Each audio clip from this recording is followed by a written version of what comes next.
El polvo se arremolinaba bajo los rayos del sol poniente, colándose entre las rendijas de madera del viejo portón. Gabriel López estacionó su camioneta oxidada a pocos metros del cartel desvencijado que aún decía Campamento San Andrés, fundado en 1954. Lo miró durante largos segundos, como si intentara reconciliarse con algo que había dejado inconcluso. Era 1998, y hacía casi 20 años que no pisaba ese lugar. Había cambiado, él y el campamento, pero el aire seguía oliendo igual, a pino, tierra húmeda y recuerdos que aún dolían. Gabriel, ahora con 37 años, barba salpicada de canas y un andar lento por la rodilla que nunca sanó bien, venía a cumplir una tarea simple: ayudar a desmontar el sitio antes de que lo vendieran. Pero en su interior sabía que no se trataba solo de cerrar puertas. Cuando bajó de la camioneta, el crujido de la grava bajo sus botas le hizo mirar alrededor. Los árboles seguían igual de altos, igual de densos, y ahí, en la distancia, las cabañas de madera alineadas como soldados dormidos. No se oía nada, salvo el viento entre los árboles, ni una risa, ni un grito, ni los pasos apresurados de niños correteando con mochilas a la espalda, solo el silencio de un lugar que había quedado atrapado en el tiempo. «Gabriel, esa es tu camioneta», gritó una voz familiar. Era Julián, su antiguo compañero y uno de los encargados actuales del lugar. Un hombre regordete, calvo, con gafas de marco grueso y una sonrisa que no lograba ocultar del todo el peso de los años. Se abrazaron con fuerza, como quien se reencuentra con un pedazo de sí mismo. «¿Listo para despedirnos de este lugar?», preguntó Julián. Gabriel soltó una risa seca. «No sé si se puede despedir uno del lugar donde aprendió tanto y donde ocurrió lo peor». Ambos guardaron silencio un instante. No era necesario decir más. Todos sabían lo que había pasado en el verano del 79. Los gemelos Ramírez, Javier y Mateo desaparecieron sin dejar rastro. Tenían apenas 9 años. Una noche, después de la fogata, no volvieron a su cabaña. Ni gritos, ni huellas, ni señales, solo ausencia. Después de semanas de búsqueda, la policía cerró el caso sin respuestas. Para Gabriel, que entonces tenía 18 años y era uno de los consejeros novatos, fue el inicio de su pesadilla personal. Nunca dejó de pensar en ellos. «Vamos, todavía queda mucho por empacar», dijo Julián, rompiendo la tensión. Caminaron hacia la cabaña principal. Gabriel sintió cómo cada paso removía algo dentro de él. No sabía que, entre esas paredes polvorientas, lo esperaba algo que cambiaría todo lo que creía saber. La cabaña principal estaba sumida en penumbra. Solo una rendija de luz se filtraba por una de las ventanas rotas, iluminando partículas de polvo que flotaban en el aire como motas suspendidas en el tiempo. Gabriel se detuvo un momento al cruzar la puerta, sintiendo que algo le apretaba el pecho. «No te preocupes, la mayoría de las cosas ya están clasificadas», comentó Julián mientras encendía una linterna. «Solo queda limpiar el depósito del fondo. Tú te encargaste de él en tus tiempos, ¿no?» «Sí, claro. El armario de los materiales, los archivadores, todo eso», respondió Gabriel, como si aún pudiera ver el lugar en su memoria. El depósito era un cuarto estrecho al final del pasillo, con estanterías repletas de cuadernos viejos, juegos de mesa incompletos, linternas oxidadas y una colección de cosas olvidadas por generaciones de campistas. Cuando Gabriel entró, el olor a humedad y madera carcomida le revolvió el estómago. Pero había algo más. Una sensación indefinible, como si alguien lo observara desde las sombras. Comenzó a revisar las cajas, separando lo que se podía donar de lo que iba directo al basurero. Libros de actividades, mapas, una brújula, sin aguja, y entonces, en un rincón oscuro casi pegado al suelo, vio un compartimento detrás de una tabla floja. Se agachó, con la linterna entre los dientes, y tiró suavemente de la madera hasta que cedió. Allí, cubierto por una capa de polvo y telarañas, había un cuaderno de tapas negras, grueso, con las iniciales JR grabadas en la esquina inferior derecha. Gabriel se quedó inmóvil. JR, susurró, sintiendo cómo se le helaba la sangre. Las iniciales coincidían con Javier Ramírez, uno de los gemelos desaparecidos. Miró hacia la puerta del depósito. Nadie lo había seguido. Cerró la puerta con cuidado y se sentó sobre una caja. Con las manos temblorosas, abrió el cuaderno. La primera página tenía una caligrafía infantil, algo torcida pero legible. Campamento San Andrés. Día 2. Mateo me dijo que el hombre del bosque nos sigue de noche. Yo creo que exagera. Pero anoche escuché pasos. Gabriel sintió un escalofrío recorrerle la espalda. No podía ser real. ¿Cómo había terminado ese diario allí? ¿Por qué nadie lo encontró antes? Y lo más inquietante, ¿qué quería decir eso de el hombre del bosque? Pasó las páginas una tras otra con creciente urgencia. Relatos simples de juegos, comidas, peleas entre hermanos, hasta que las cosas comenzaron a oscurecerse. Javier hablaba de sueños extraños, de ruidos detrás de las paredes, de una figura que veía desde la ventana de su cabaña por las noches. Gabriel tragó saliva. Algo dentro de él sabía que estaba a punto de meterse en algo que quizá hubiera sido mejor dejar enterrado. Pero ya era tarde. Gabriel no sabía cuánto tiempo llevaba sentado allí, absorto en las palabras de un niño que había desaparecido hacía casi 2 décadas. Cada página parecía dibujar una línea más clara hacia un secreto que nunca imaginó. Pero no era solo lo que decía el diario, sino cómo lo decía. El tono se volvía más oscuro, más angustiado con cada entrada.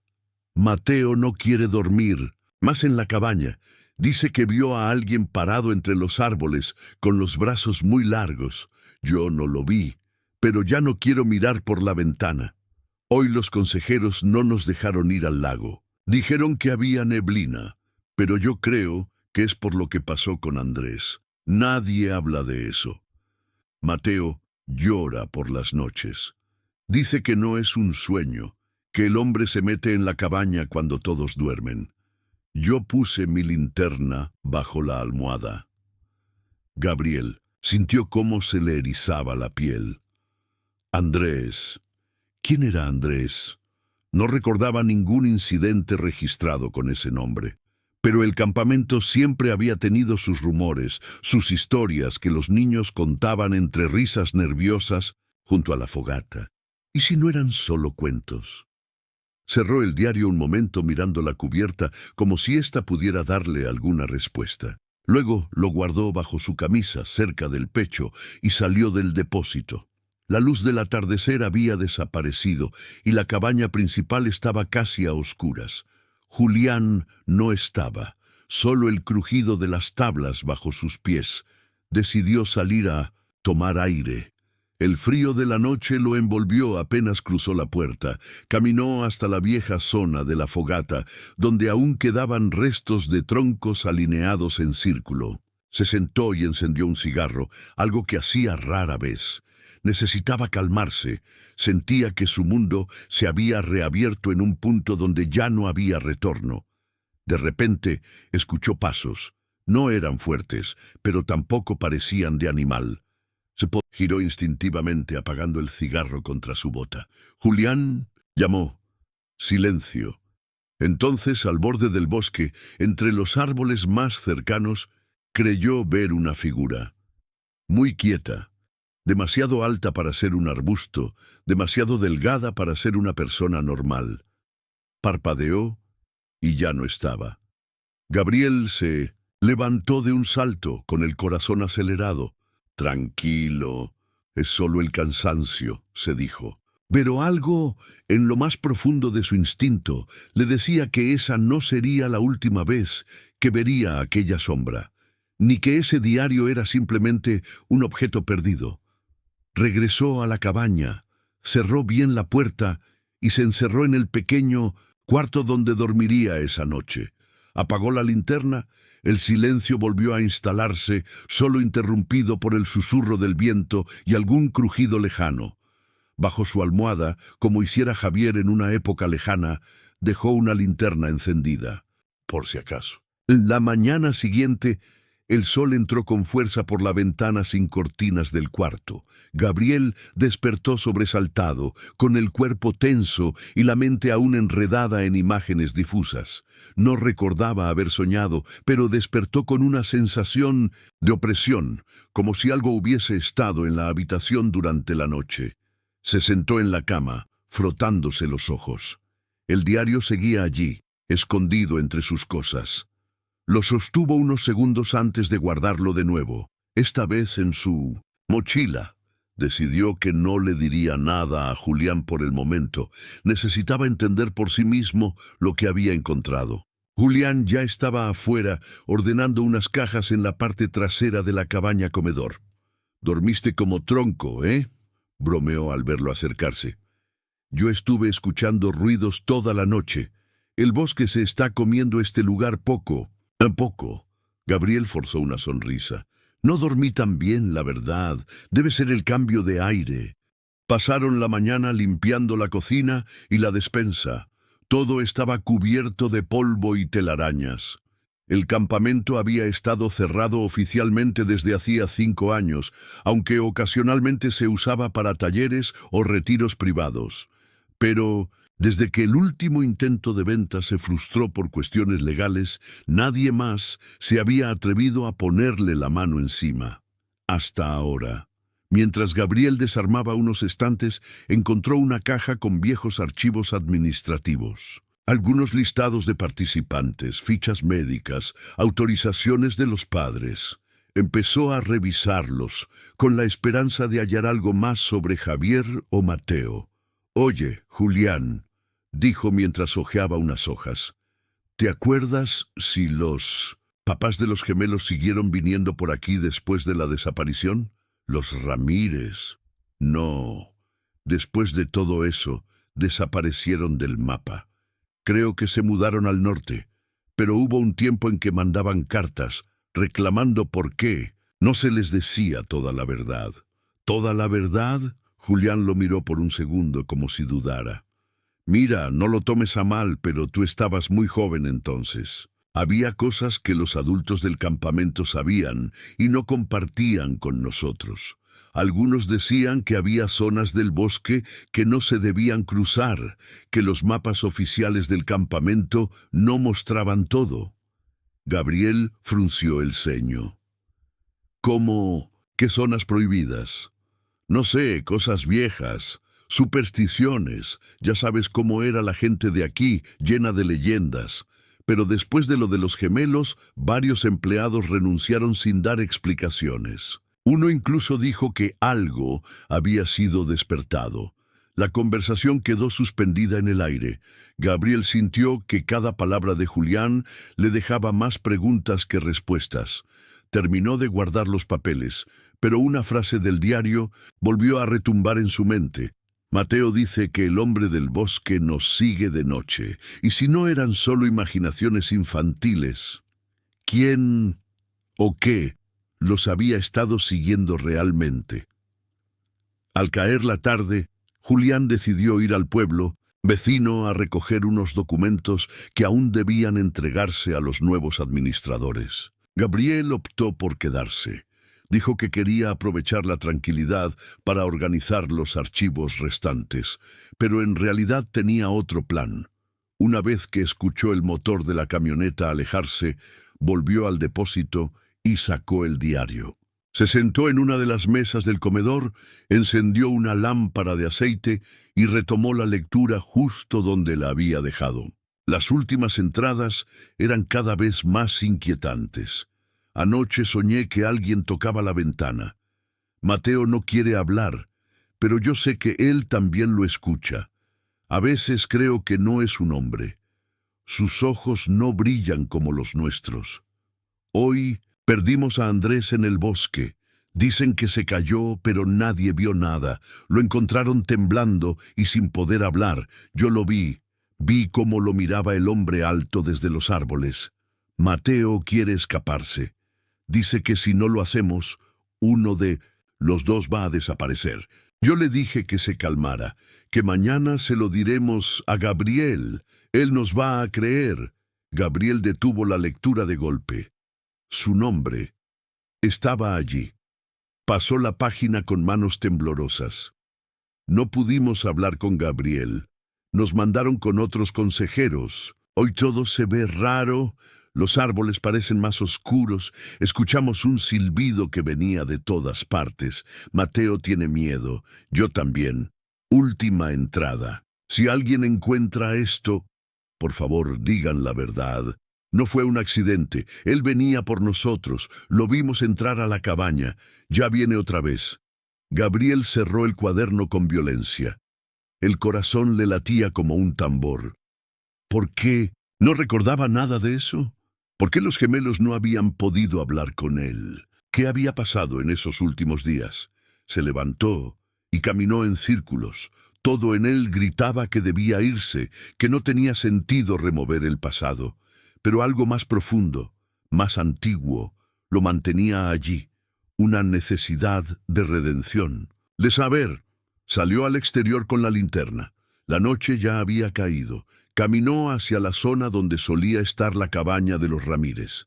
La estructura aún seguía en pie, aunque el tiempo la había castigado severamente. Subió los escalones con cuidado, abriendo la puerta con un chirrido que parecía desgarrar el silencio. Adentro, el aire era espeso, como si el lugar no hubiera sido tocado desde 1979. El mobiliario seguía casi intacto. 2 camas pequeñas, un escritorio, una repisa con algunos objetos cubiertos de polvo. Y en la esquina, junto a la ventana, una marca, una línea grabada en la madera como hecha con una piedra o una navaja. Una figura simple, casi infantil, un triángulo con un círculo en el centro. Gabriel la reconoció. Era la misma figura que había dibujado Javier en una de las páginas del diario.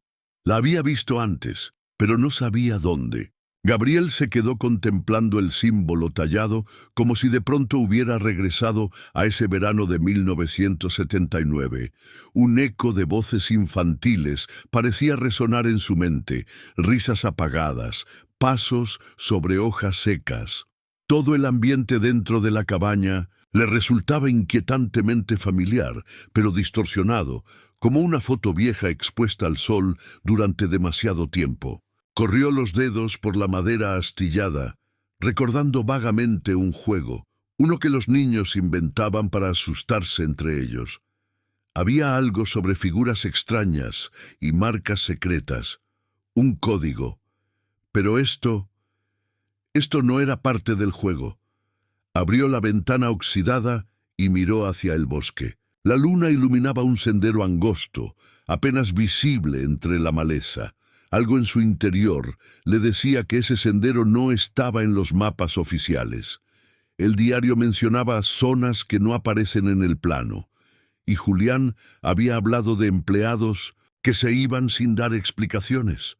¿Podría ese camino oculto conducir a una parte del campamento que nunca les mostraron? El crujido de ramas lo sacó de su trance. Se giró bruscamente, enfocando con la linterna hacia la parte trasera de la cabaña. Nada, solo árboles, sombras y el viento moviendo las hojas.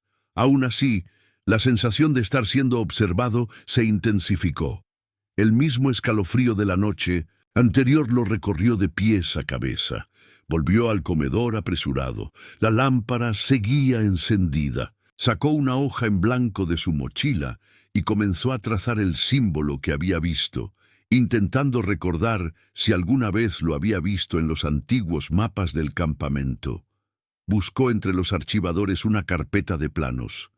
La encontró, aunque incompleta y desordenada.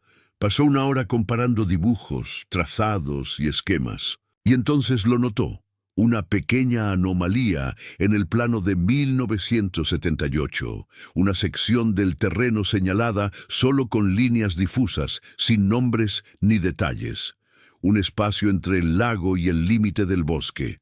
En la versión actualizada de 1980, ese espacio había sido borrado completamente. Tomó una regla y trazó el símbolo sobre ese punto exacto del mapa. Coincidía. El corazón de Gabriel se aceleró. Ya no se trataba solo de un diario, ni de una simple desaparición.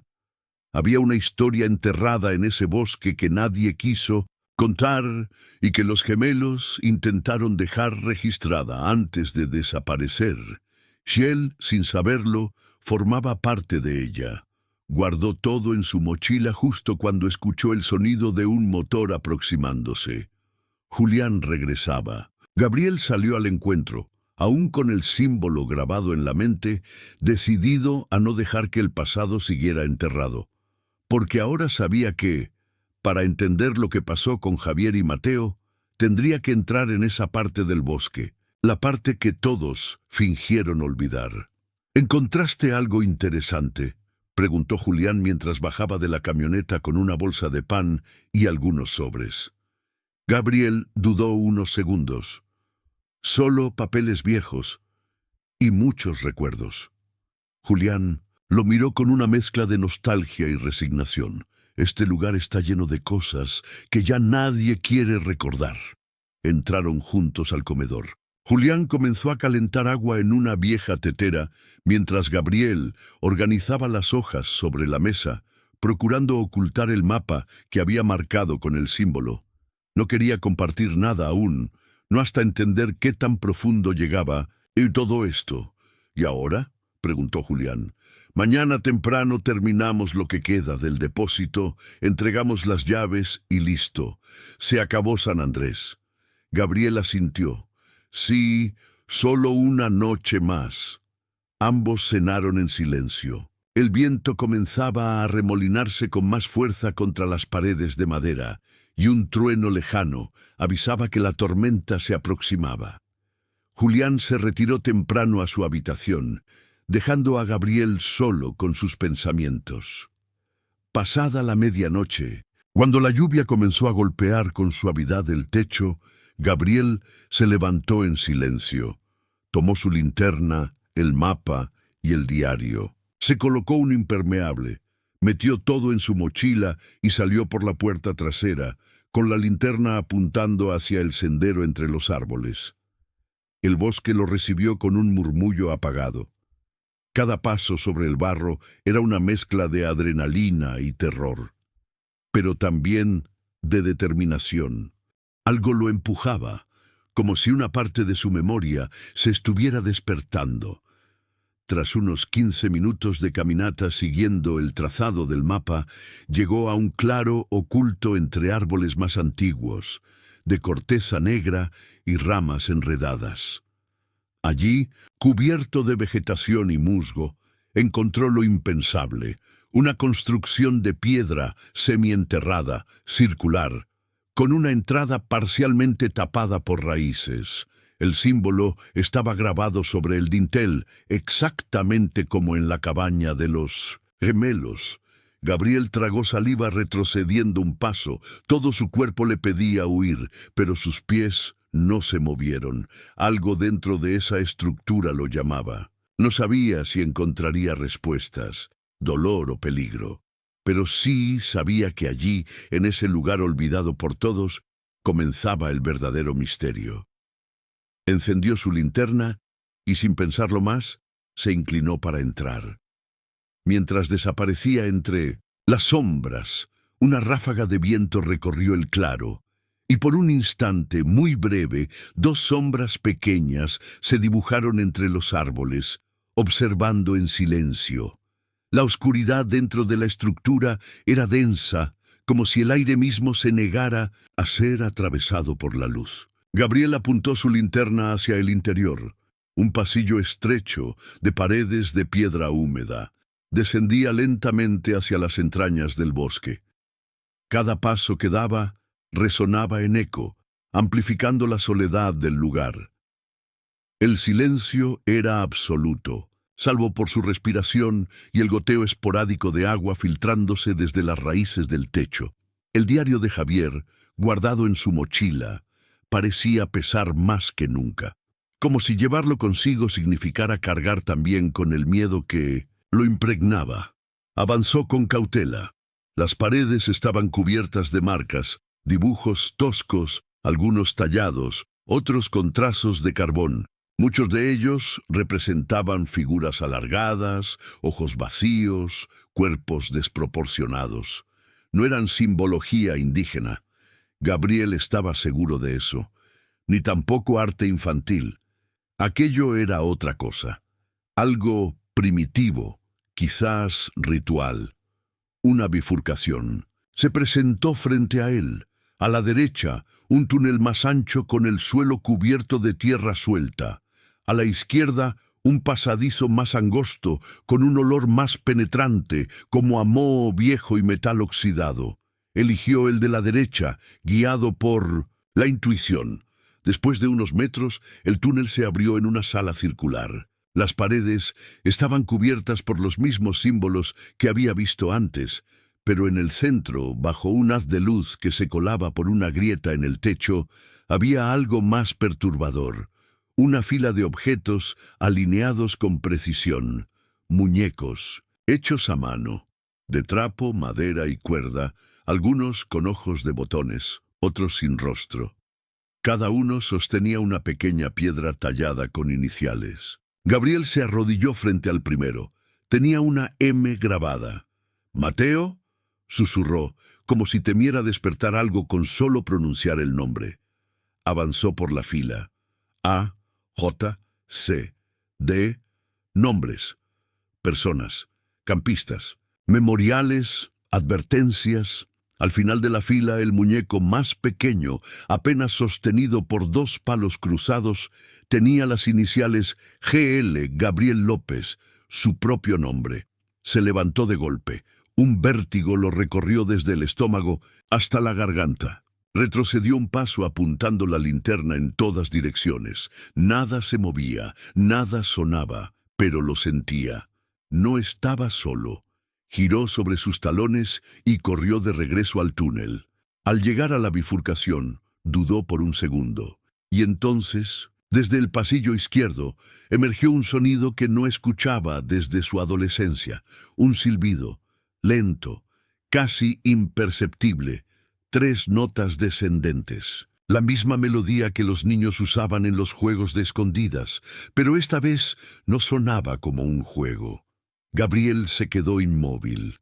La linterna temblaba en su mano, lanzando haces de luz que bailaban sobre las paredes húmedas. El silbido se repitió. 3 notas. Más cerca, una parte de él quería correr sin mirar atrás, salir de ese túnel y no volver jamás. Pero algo más, una fuerza hecha de culpa, de necesidad, lo empujó hacia adelante. Apagó la linterna, contuvo la respiración y avanzó lentamente hacia el pasadizo izquierdo, usando apenas la débil luz que se filtraba desde la grieta superior.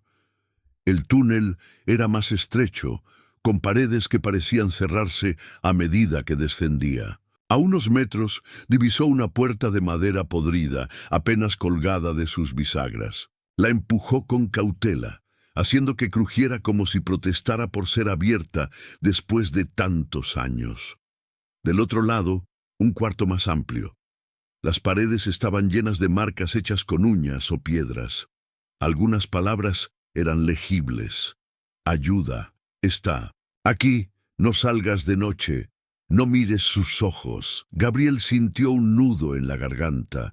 En el suelo dispersos había restos de telas, fragmentos de madera y papeles arrugados con dibujos infantiles. Uno de ellos mostraba 2 figuras pequeñas, probablemente niños, de la mano, y una tercera figura, más grande, oscura, con brazos largos y sin rostro. Se arrodilló para recogerlo, pero antes de alcanzarlo, una corriente de aire frío le erizó la piel. Giró bruscamente. Al fondo de la sala, una sombra más oscura que la oscuridad misma se despegó de la pared. Alta, quietísima, no tenía forma definida, pero algo en su silueta parecía humano, y no al mismo tiempo. Gabriel retrocedió sin hacer ruido, casi sin respirar. La figura no se movía, pero él sentía su presencia, su peso, su conciencia, como si supiera que él estaba allí. Desvió lentamente la mirada y volvió sobre sus pasos. Al salir del cuarto, el silbido sonó otra vez, esta vez justo detrás de él. Corrió. El túnel se convirtió en un torbellino de sombras y ecos. El corazón le golpeaba las costillas. Tropezó con una raíz, cayó de rodillas, pero se levantó, sin mirar atrás. El miedo era ahora su única guía.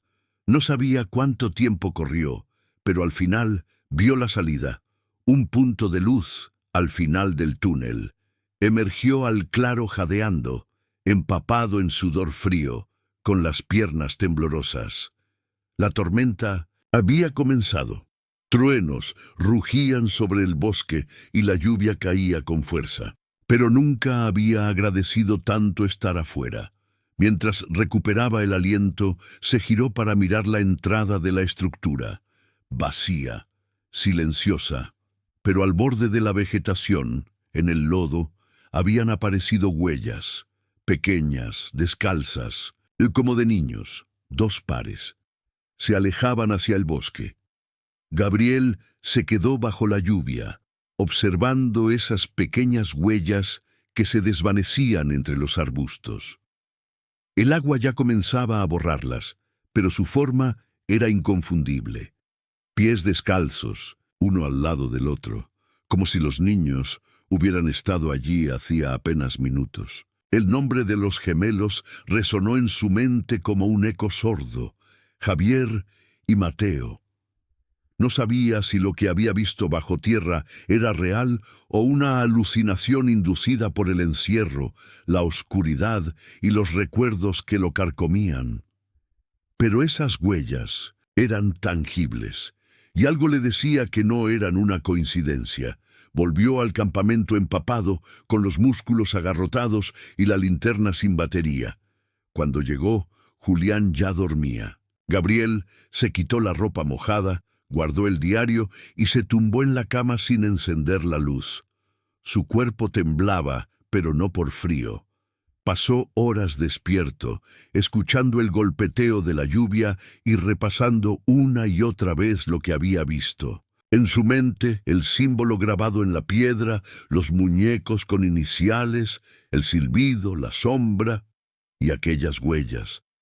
¿Y si los gemelos nunca se habían ido del todo? A la mañana siguiente, Julián lo encontró en el comedor, tomando café con las manos aún temblorosas. ¿Todo bien?, preguntó, notando su expresión. No dormí, respondió Gabriel. Tuve una especie de exploración nocturna. Julián lo miró en silencio, entendiendo sin preguntar. ¿Encontraste algo? Gabriel asintió, pero no detalló. Hay un claro, una estructura antigua. Está cerca del límite norte del bosque. No aparece en los mapas. Julián pareció sorprendido, pero no del todo. Sabíamos que había zonas que no estaban documentadas. El campamento fue construido sobre tierras que antes pertenecían a una comunidad rural, de esas que se pierden entre historias. Cuando cerraron la escuela de la comunidad, quedó todo abandonado. Y nadie se preguntó qué había ahí abajo. Algunos sí, pero los que preguntaban demasiado no duraban. Hubo empleados que renunciaron después de ver cosas que no supieron explicar. Gabriel sintió un nudo en la garganta. «Quiero volver esta noche», dijo de pronto. «Pero no solo. Hay más ahí abajo. Y creo que tiene que ver con los gemelos». Julián no respondió de inmediato. Luego, tras un largo silencio, suspiró y dijo: «Entonces voy contigo». Gabriel lo miró con sorpresa. «¿Estás seguro? Tú fuiste mi hermano de campamento. Sí, vas a meterte ahí otra vez, no vas solo, pero esta vez vamos preparados». Esa noche, mientras el sol comenzaba a ocultarse, los dos hombres empacaron linternas, sogas, cuerdas fluorescentes, una cámara de video y un plano rudimentario con lo poco que Gabriel había logrado trazar. No sabían lo que encontrarían, pero sabían que lo que yacía bajo ese claro no era solo historia olvidada. Era parte de ellos, y esta vez no pensaban huir.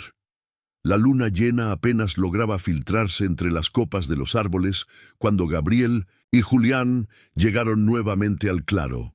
La lluvia había cesado, pero el suelo seguía húmedo y el aire tenía ese olor terroso que anuncia algo antiguo emergiendo de la memoria. Frente a la entrada de piedra, los dos hombres se detuvieron en silencio. «No hay vuelta atrás después de esto», murmuró Julián, ajustándose la mochila. «Nunca la hubo», respondió Gabriel. Encendieron las linternas, se colocaron los arneses con cuerdas y descendieron con cautela. El túnel estaba igual, húmedo, silencioso, y con ese eco peculiar que parecía deformar los sonidos.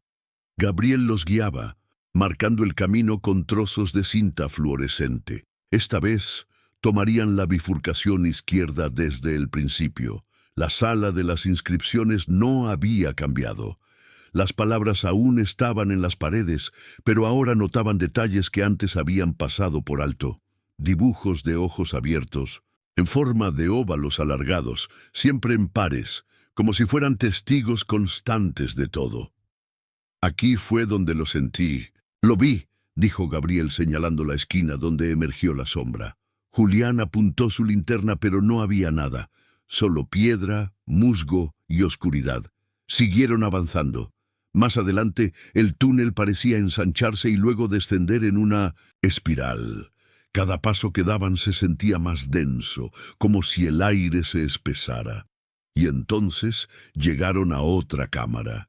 Era más grande que la anterior, con columnas de piedra en el centro.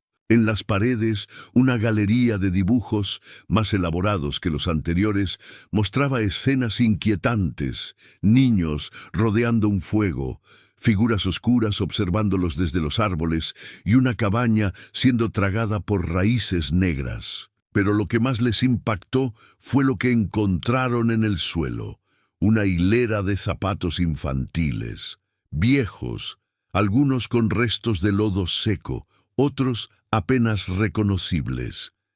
Cada par alineado con precisión. Al lado de cada zapato, una pequeña piedra tallada con iniciales. «¡No puede ser!», susurró Julián, agachándose para tocar uno de los pares. «Estos son verdaderos». Gabriel no respondió. Estaba mirando una piedra con las iniciales TOR junto a un zapato pequeño de lona azul. Levantó lentamente la vista hacia la pared opuesta, donde algo brillaba bajo la luz. Era un espejo, roto, sucio, incrustado en la roca. Y sin embargo, al acercarse, ambos vieron reflejos que no podían pertenecerles. Niños de espaldas, inmóviles, como si observaran desde el otro lado. Gabriel extendió la mano hacia el cristal. Su dedo apenas lo rozó cuando un murmullo llenó el espacio. Voces infantiles. No gritaban, no pedían ayuda, solo murmuraban, como si recitaran algo. Un canto, un idioma que no entendían. Los dos hombres retrocedieron asustados y el murmullo cesó. «Esto es más grande de lo que creíamos», dijo Julián con la respiración agitada. «¿Y si no se trata solo de los gemelos?». Gabriel apretó los puños. «Entonces es hora de descubrir cuántos más hay y por qué siguen aquí». Decidieron no tocar nada más. Salieron de la sala de los espejos con el estómago revuelto y la garganta seca.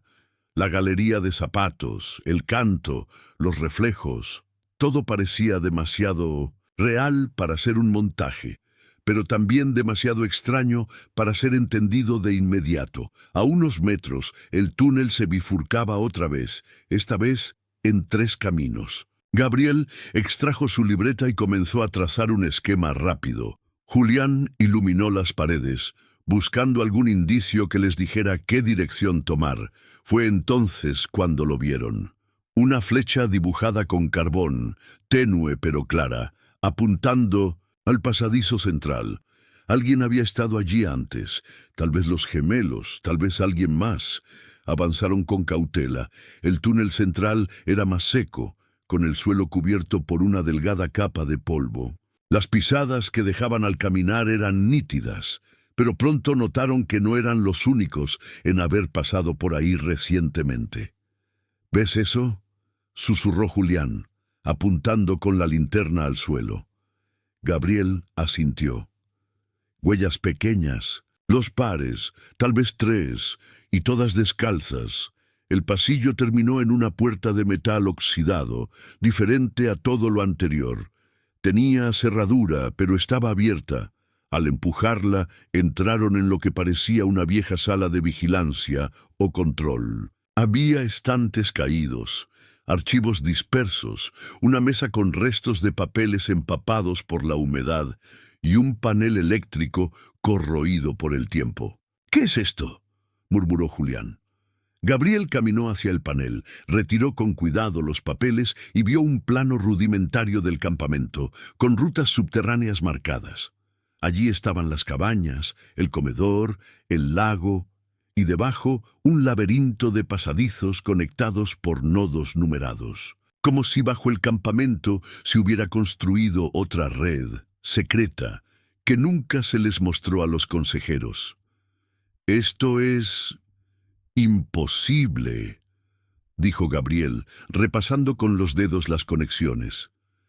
«Mira esto. Hay una línea que va directo a la cabaña de los gemelos. ¿Quieres decir que había una entrada desde ahí abajo? ¿O una conexión? Tal vez ellos la encontraron. O alguien los llevó. Revisaron la sala en busca de más pistas». Julián abrió un archivador oxidado y encontró varias carpetas con nombres de antiguos campistas, fichas médicas, autorizaciones, informes de comportamiento. Algunos nombres estaban subrayados en rojo. Gabriel hojeó una de ellas. Andrés Villaseñor. El mismo niño que Javier mencionaba en el diario. Su ficha tenía anotaciones extrañas. Nervioso al anochecer, sonambulismo, escucha voces. En la parte inferior, una firma ilegible y la frase «transferido al anexo, no informar a los padres». El aire se volvió más espeso. «Esto no era solo un campamento», dijo Gabriel. «Era un experimento, o algo peor». Julián cerró el archivador de golpe. «Tenemos que sacar esto de aquí, todo». Pero al girarse para salir, notaron que la puerta de metal ya no estaba entreabierta. Estaba completamente cerrada, y desde el otro lado se oía de nuevo el silbido. El silbido resonó de nuevo, más prolongado esta vez. 3 notas descendentes, seguidas de un silencio espeso que parecía vibrar en las paredes. Gabriel corrió hacia la puerta y empujó con fuerza. Nada. Estaba cerrada desde afuera, como si algo o alguien los hubiera encerrado a propósito. «No puede ser, estaba abierta», dijo Julián, empujando también. «No grites», susurró Gabriel. «Escucha». Ambos contuvieron la respiración, pasos ligeros, rápidos, como de niños corriendo por el pasillo. Luego, una risa lejana, aguda, desprovista de alegría. Julián retrocedió, mirando alrededor de la sala, buscando una posible salida. Gabriel encendió la cámara que habían traído. Tal vez grabar sería la única forma de dejar evidencia si no lograban salir. «Vamos a buscar otra salida», dijo Gabriel, intentando mantener la calma. Inspeccionaron cada rincón, cada grieta. Finalmente, detrás de un estante caído, hallaron una rendija en la pared. No era más ancha que el cuerpo de un adulto delgado, pero parecía llevar a otro túnel. «Tú primero», indicó Julián, sujetando la linterna. Gabriel se deslizó con dificultad, rascando sus hombros contra la piedra húmeda. El aire era aún más denso del otro lado y olía a tierra cerrada, como una tumba sin abrir en años. Julián lo siguió poco después, jadeando. El túnel se ensanchaba unos metros más adelante. Allí, entre raíces y escombros, encontraron otra puerta. Esta vez era de madera, medio podrida, y no tenía pestillo. Al abrirla, la linterna reveló un espacio más pequeño, como una celda. Había un catre oxidado, una silla volcada, y en 1900 la pared, garabateado con lo que parecía carbón o sangre seca, un mensaje: no es un hombre, no tiene tiempo, es memoria. Nos mira para no ser olvidado. Julián dio un paso atrás. Gabriel se acercó, tocando las letras con la yema de los dedos. El mensaje parecía reciente. No podía tener más de algunos meses. ¿Quién lo escribió?, murmuró Julián. Tal vez alguien que también lo vio. Un estruendo los interrumpió. Algo golpeó con fuerza la puerta de la celda desde el otro lado. 1, 2, 3 veces. Luego, silencio. Y entonces, otra voz, un susurro, apenas audible pero claro. Gabriel, su nombre, en la voz de un niño. Los dos se miraron, congelados. Eso fue. Empezó Julián, pero Gabriel lo interrumpió. Javier. No preguntó cómo lo sabía. Lo sentía. Era la misma voz que había oído años atrás, una noche antes de que todo desapareciera. Pero ahora volvía a escucharse, como si el tiempo se hubiera doblado dentro de esos túneles. «Vamos tras él», dijo Gabriel. «¿Estás seguro? No podemos parar ahora. No si él nos está guiando». Abrieron la puerta con cuidado y siguieron la voz, que se desvanecía por un nuevo corredor, más angosto, más profundo. Cada paso era un descenso hacia algo más antiguo, más olvidado, algo que había esperado demasiado tiempo por ser encontrado. El nuevo túnel se curvaba en espiral, descendiendo como si los llevara al corazón mismo de la tierra. Las paredes ya no eran de piedra tosca, sino de ladrillos erosionados, cubiertos de raíces que parecían respirar lentamente, como si el lugar estuviera vivo. Gabriel y Julián avanzaban con cautela, la linterna parpadeaba de vez en cuando y el aire comenzaba a volverse más caliente, más denso. En ciertos tramos parecía que algo, una vibración, una pulsación leve, latía en la estructura. Entonces llegaron a otra cámara. Esta no era como las anteriores. El espacio estaba delimitado por columnas circulares y un techo abovedado. En el centro, una estructura semejante a un altar, cubierto de barro, trozos de tela y huesos pequeños. A su alrededor, colgando del techo por cuerdas desgastadas, había decenas de muñecos idénticos a los que Gabriel había visto en la primera sala subterránea. Pero lo que más impactó fue lo que había detrás del altar. Una figura, parada, inmóvil, alta, delgada, envuelta en una especie de manto negro que se fundía con las sombras. No tenía rostro visible, no tenía ojos, boca, ni expresión. Solo una forma humana vacía, pero aún así sentían su mirada. No hizo ningún movimiento, no emitió sonido alguno. Solo estaba allí, como si siempre hubiera estado, como si fuera parte del lugar. Gabriel dio un paso adelante. Julián lo sostuvo del brazo. «No», dijo, apenas en un hilo de voz. Pero Gabriel no se detuvo. Avanzó hasta estar frente al altar. Entonces, algo ocurrió. Un estallido de imágenes cruzó su mente. Niños jugando. En un claro, la cabaña de los gemelos, la noche de su desaparición, una mano alargada empujando una puerta. Javier gritando su nombre. Y luego, silencio.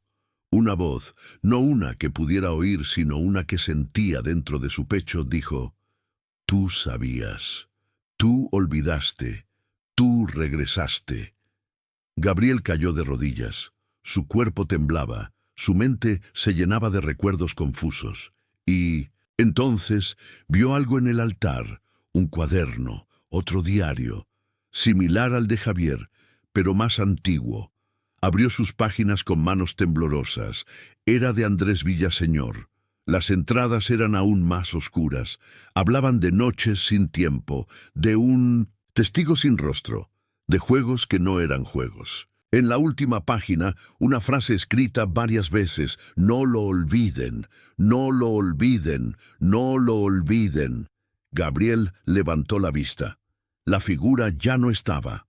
Solo quedaban los muñecos colgando, el diario en sus manos y una certeza que lo paralizaba. Lo que estaba bajo el campamento no era un ser, era un eco, una memoria viva que se alimentaba del olvido, que guardaba, repetía y proyectaba los miedos de todos los que alguna vez estuvieron allí. Javier, Mateo, Andrés y ahora él. Cuando Julián lo ayudó a levantarse, ambos entendieron que no podían simplemente salir con pruebas y contarlo todo. Nadie creería una historia así, pero sí podían hacer algo, revelar lo que los demás habían ocultado. «Tenemos que llevar esto al mundo», dijo Gabriel señalando el diario. «Si lo escondemos otra vez, el lugar seguirá llamando». Salieron del túnel en silencio, sin mirar atrás. Cuando la luz de la luna los tocó, los dos sabían que nada volvería a ser igual. El pueblo de Angangueo, a solo 40 minutos en camioneta del campamento San Andrés, despertó envuelto en una mañana nublada y fría. Las campanas de la iglesia repicaban con parsimonia y el aire olía a café y leña húmeda.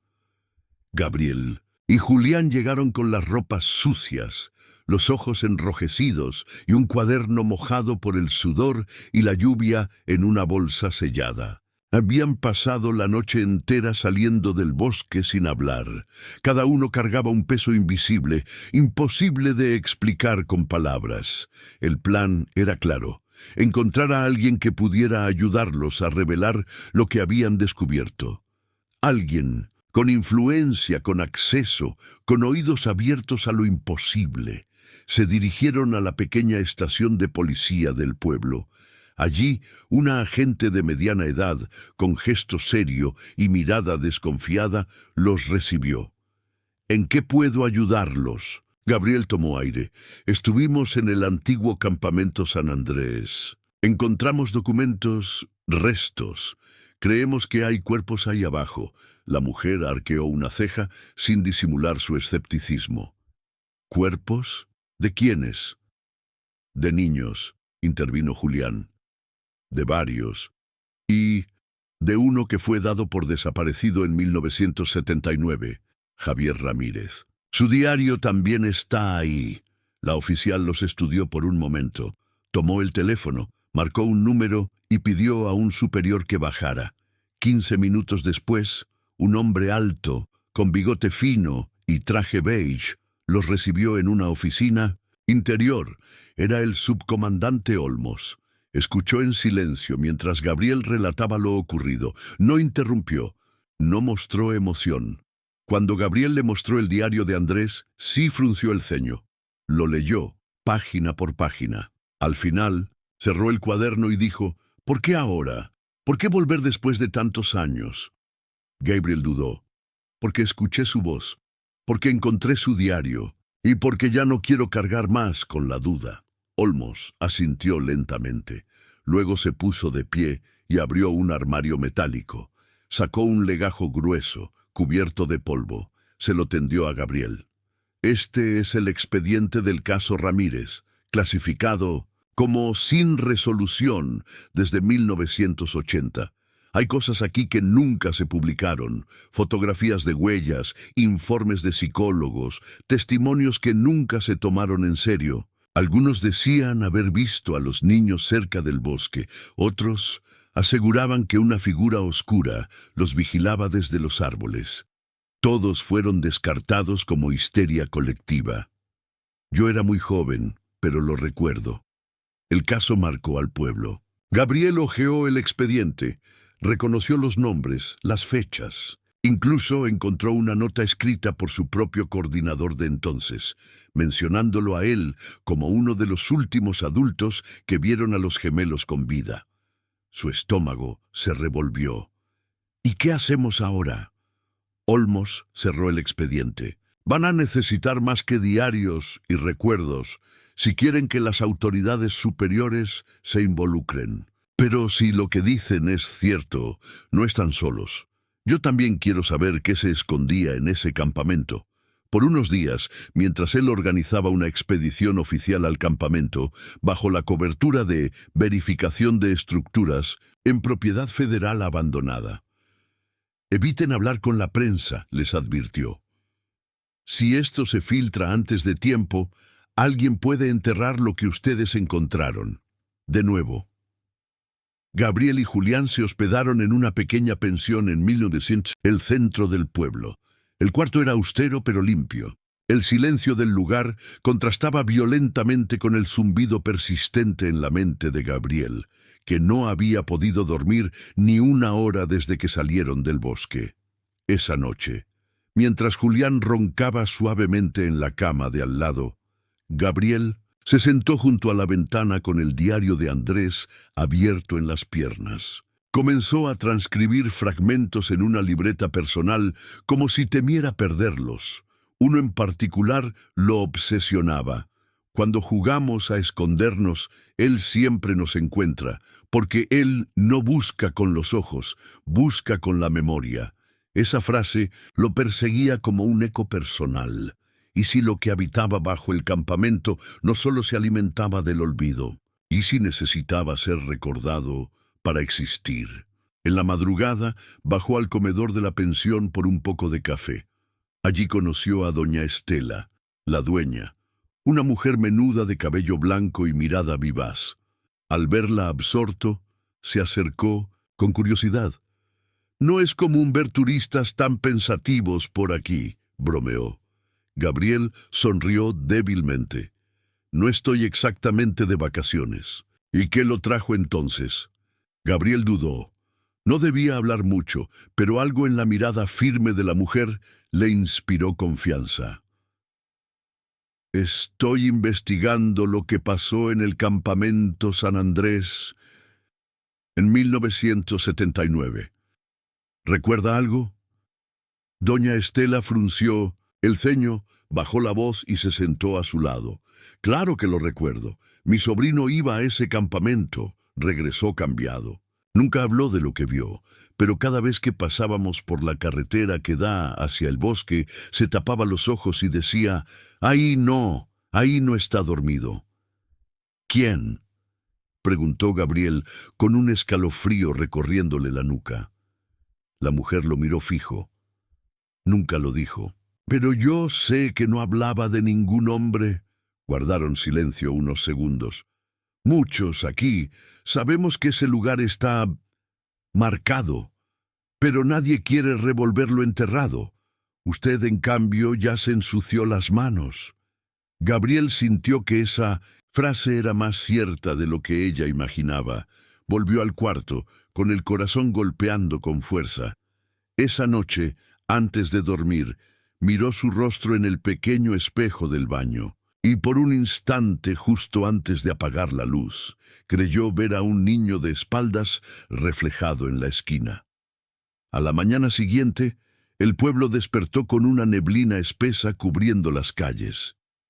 Gabriel y Julián caminaron hasta la estación policial, donde el subcomandante Olmos ya los esperaba junto a un par de agentes equipados, con mochilas, linternas potentes y equipo de registro.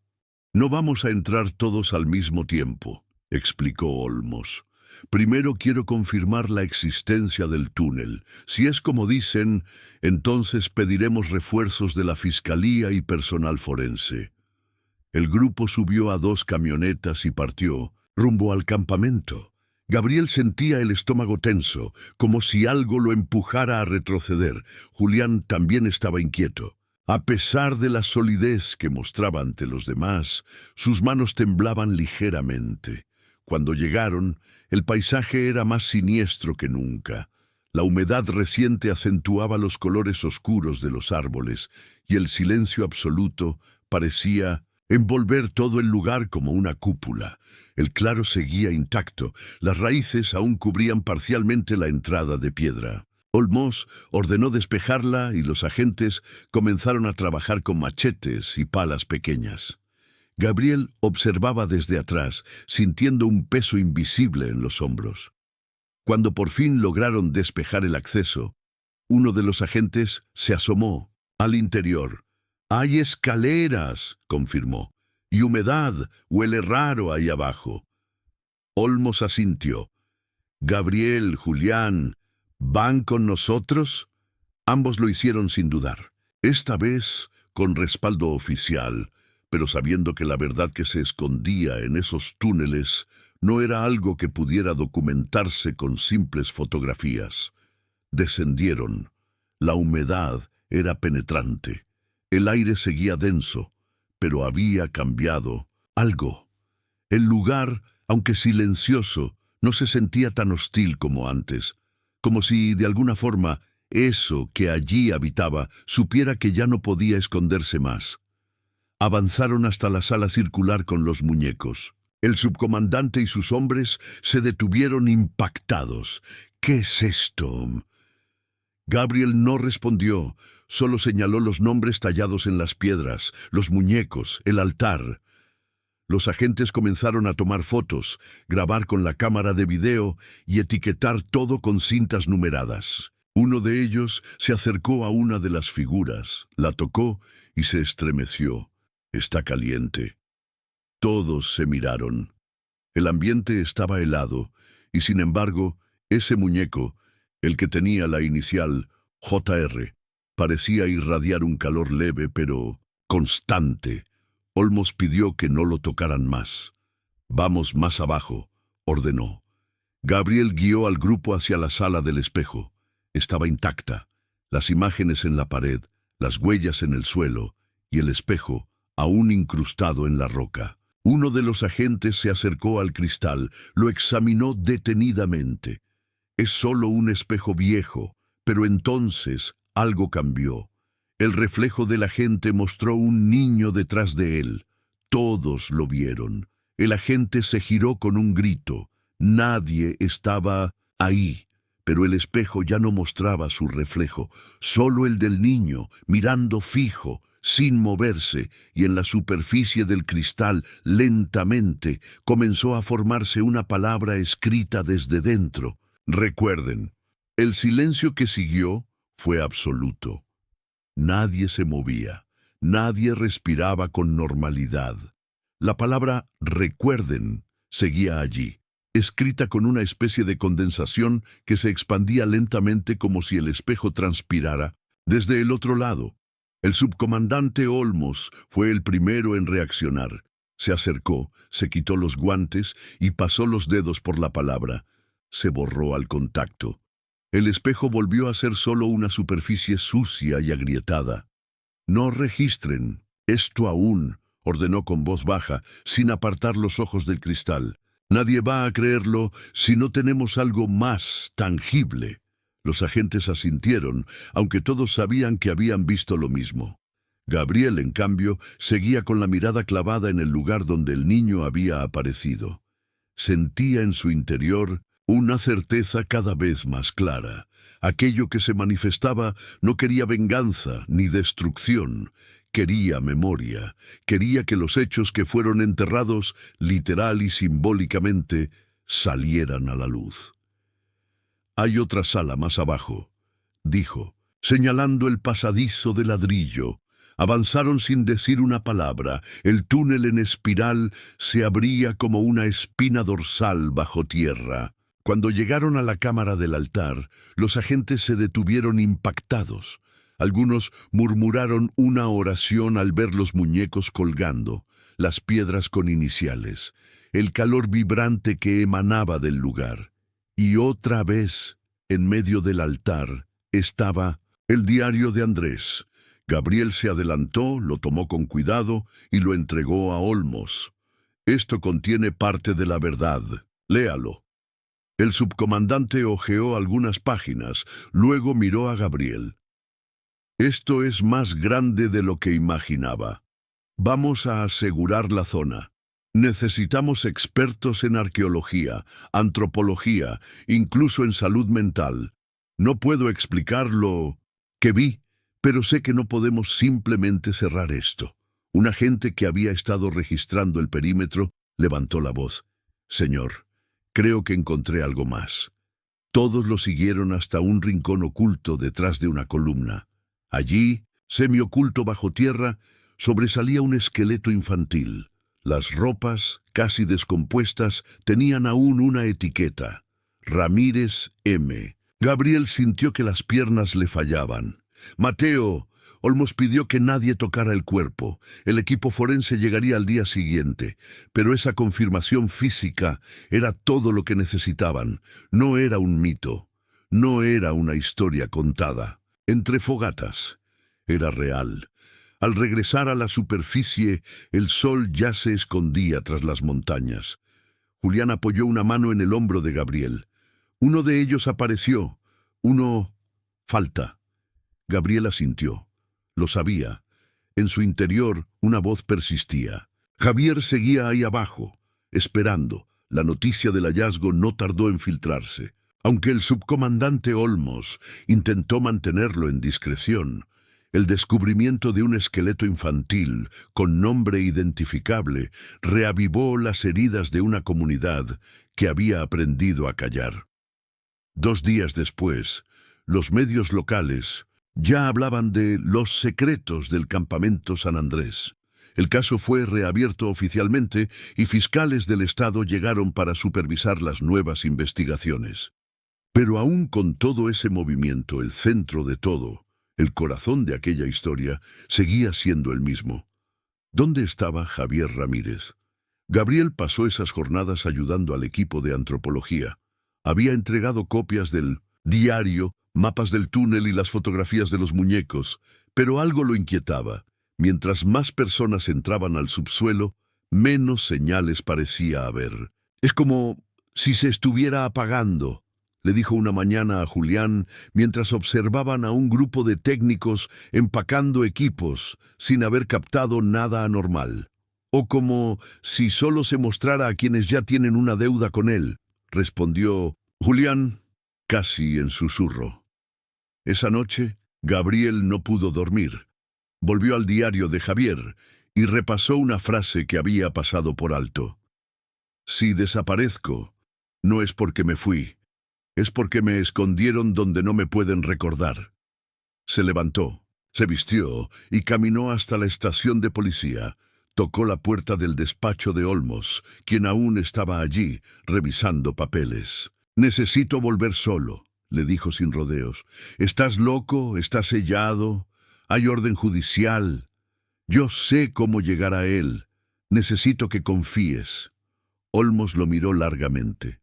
Luego sacó una llave de su bolsillo y se la tendió. «Ve, pero si no vuelves en 3 horas, iré por ti». Gabriel asintió con gratitud. Al llegar al campamento, la noche era espesa, sin luna.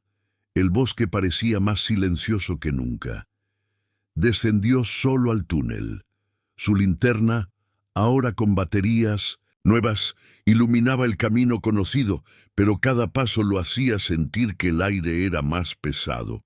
Pasó por la sala de los muñecos, luego por la del espejo, donde ahora no había reflejo alguno, y finalmente llegó a la cámara del altar. Se detuvo frente al lugar donde encontraron a Mateo. Allí, Gabriel cerró los ojos. «Javier, si estás ahí, si aún recuerdas, soy yo, Gabriel, el consejero, el que debió escucharte, el que te falló». Silencio. Luego, un crujido. Gabriel abrió los ojos. Frente a él, justo detrás del altar, un tramo del muro había comenzado a agrietarse. Lentamente, sin sonido violento, como si se abriera por voluntad propia, una pequeña sección de la pared se deslizó hacia adentro, una puerta oculta, y tras ella, una nueva galería, aún más profunda. Sin pensarlo, Gabriel encendió la cámara y cruzó el umbral.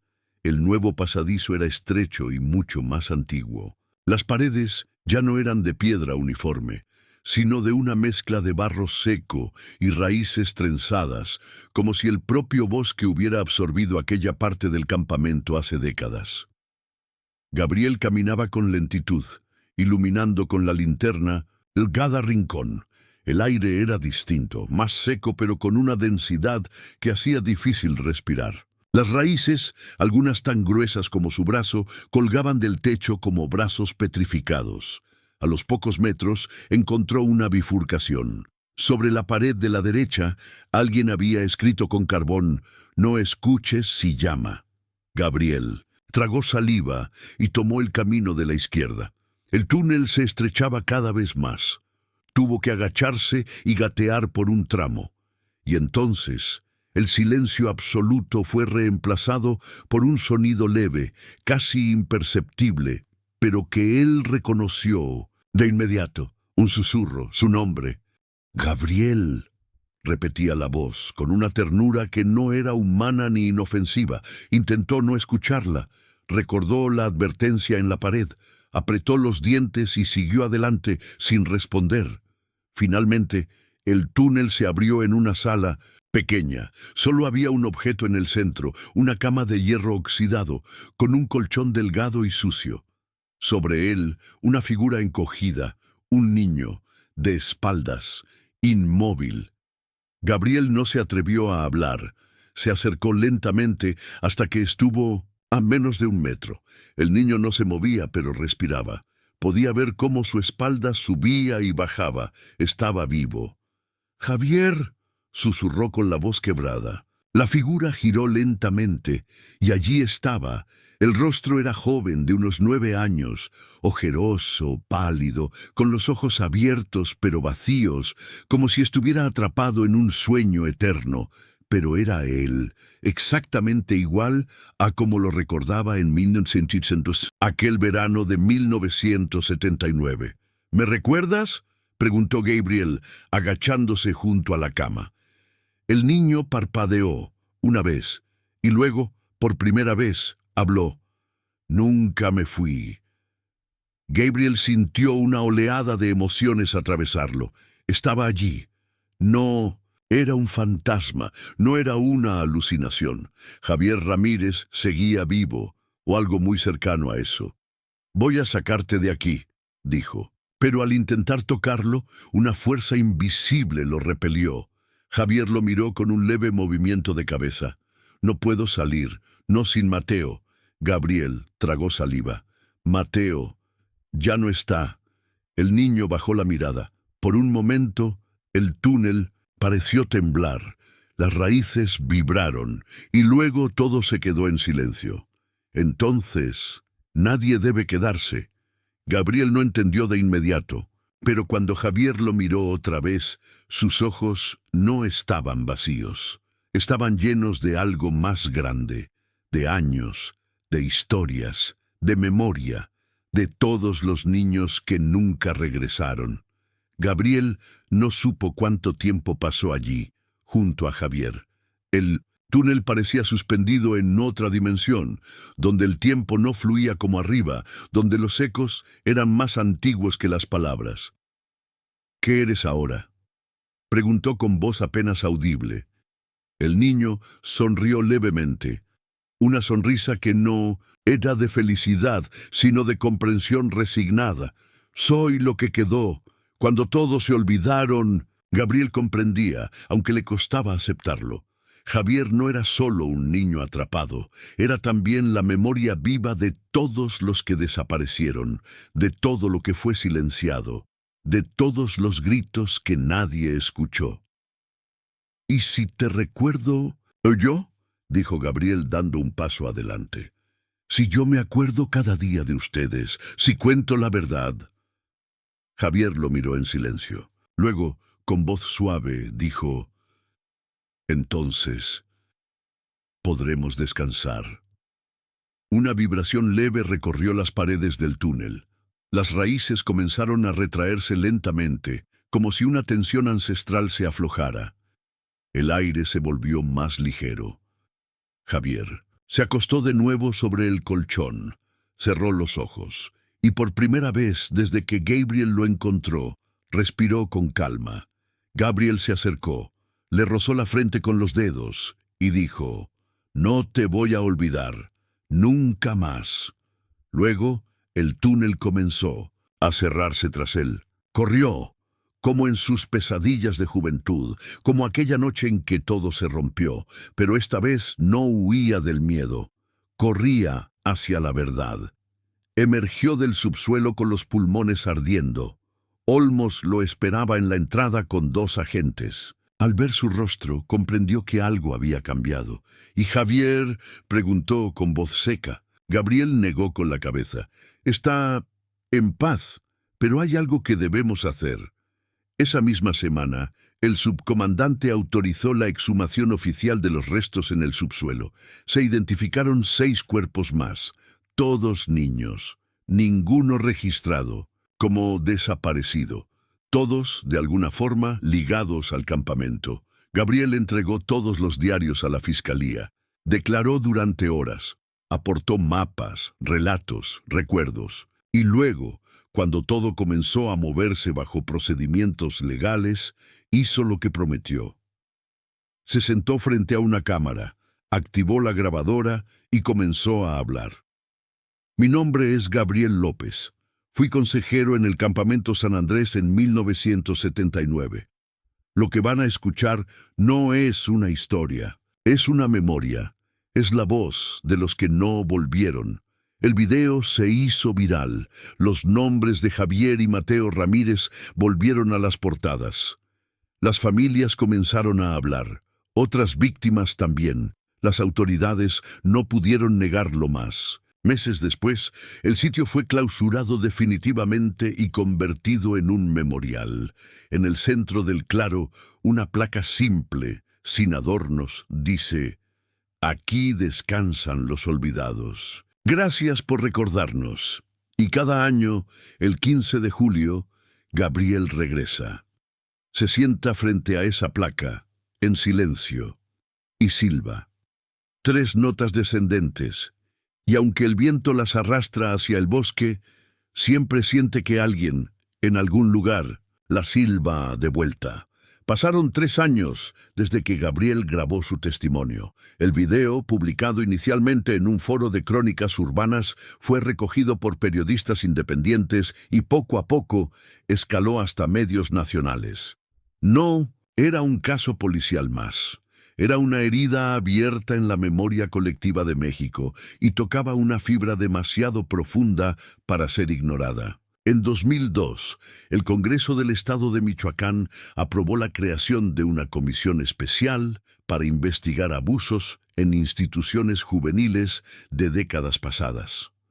El caso San Andrés se convirtió en símbolo de una lucha más amplia, la del derecho a recordar, a decir la verdad y a dar nombre a quienes fueron reducidos al olvido. Gabriel no buscaba notoriedad. Había regresado a Morelia, su ciudad natal, y trabajaba como bibliotecario en una escuela primaria. Era una vida silenciosa, discreta, pero no pasaba un solo día sin pensar en el campamento, no por miedo, sino por compromiso. En su casa, sobre una repisa de madera, descansaban 3 objetos que nunca movía: el diario de Javier, una piedra con las iniciales MR y un silbato metálico oxidado, que él mismo encontró en los túneles y creyó que perteneció a alguno de los gemelos. Ese pequeño altar personal no era un recuerdo, era una promesa. Cada tanto recibía cartas, algunas de exalumnos del campamento que por años habían guardado silencio, otras de personas que nunca estuvieron allí, pero que habían sentido algo al ver su historia. Una en particular lo conmovió profundamente. Provenía de la ciudad de Ensenada y decía: «Mi hermano fue uno de los niños transferidos al anexo. Siempre nos dijeron que se había escapado, pero su nombre aparece en el diario de Andrés. Gracias por devolvernos su voz». Esa carta lo impulsó a dar el siguiente paso: transformar el caso en algo más que una historia contada. Quería que se convirtiera en memoria activa, en educación. Junto con Julián, ahora docente en una secundaria rural, propusieron un proyecto educativo, talleres sobre memoria histórica, mecanismos de silencio institucional y la importancia de la denuncia. El proyecto fue aceptado en varias escuelas de la región, y así, de manera lenta pero firme, Gabriel y Julián empezaron a recorrer aulas, contando la historia no como una leyenda, sino como una herida real que enseñaba. En uno de esos talleres, una niña levantó la mano al final de la charla. Tenía unos 10 años, mirada directa y voz clara. ¿Y el niño del espejo? ¿Sigue ahí? La sala quedó en silencio. Gabriel la miró por unos segundos. Luego respondió con calma. No, sí. Seguimos recordándolo. La respuesta de Gabriel a la niña no fue un simple consuelo. Era una convicción nacida de todo lo que había vivido. El olvido era la prisión más cruel, y la memoria, aunque dolorosa, era la única llave posible. En los meses siguientes, el proyecto de talleres se extendió por otras regiones del país. Cada presentación incluía fragmentos de los diarios, reproducciones de los mapas y, sobre todo, los testimonios. Las preguntas eran siempre las mismas, aunque formuladas de diferentes formas. ¿Cómo algo así pudo pasar sin que nadie hiciera nada? ¿Por qué el miedo tuvo tanto poder? La respuesta para Gabriel siempre era la misma, porque se normalizó el silencio, porque quienes supieron eligieron callar, y porque quienes escucharon decidieron no creer. En octubre de ese mismo año, fue invitado a una universidad de la Ciudad de México para una charla magistral en la Facultad de Psicología. El auditorio estaba lleno. Estudiantes, docentes, activistas, incluso algunos sobrevivientes adultos del campamento, ahora ya mayores, se sentaban entre el público. Gabriel habló durante casi una hora. Narró los hechos con firmeza, sin dramatismos, pero con una profundidad que solo quien lo vivió puede transmitir. Al terminar, el silencio fue absoluto y luego una ovación lenta que fue creciendo hasta llenar el salón. Entre los asistentes estaba una mujer joven, de unos 30 años, con ojos verdes y rostro sereno. Esperó al final para acercarse a él.